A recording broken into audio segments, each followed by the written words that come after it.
think of sacrifice and repudiation? As I always say before, perhaps whenever you come up with a topic, it's always a topic of great interest that others, you make everybody's mind work.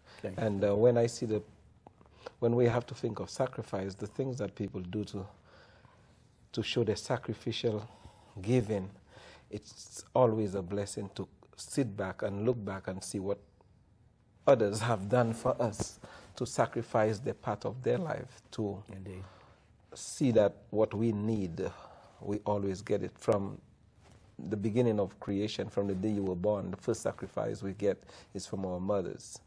And then while we're growing, we find teachers sacrifice their life to educate us.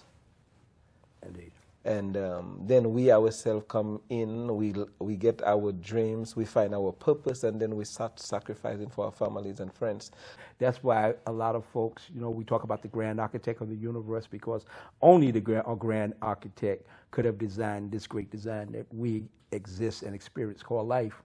But the thing is that you have to remember he has other titles as well, such as infinite intelligence. And that's what makes him God Almighty, because we may be small gods, but the thing is that God Almighty is ever increasing in knowledge, because knowledge is that power. You understand? They tell you in the beginning was the Word, and the Word was God, and the Word was with God. So that's telling you the essence of God is the Word, because that's what brings you to the light of understanding. and that you hit the hammer to the head. Even when you have the knowledge and you do not have the proper understanding of the thing, you're still not grasping it, because you may have the wisdom, you may have the knowledge, but do you understand it? And when you understand it, perhaps it becomes like drinking a cup of tea, because you don't think to breathe. You just breathe. So when you learn the thing, just like in my work, I learn the art, you see how I do it, because I understand it.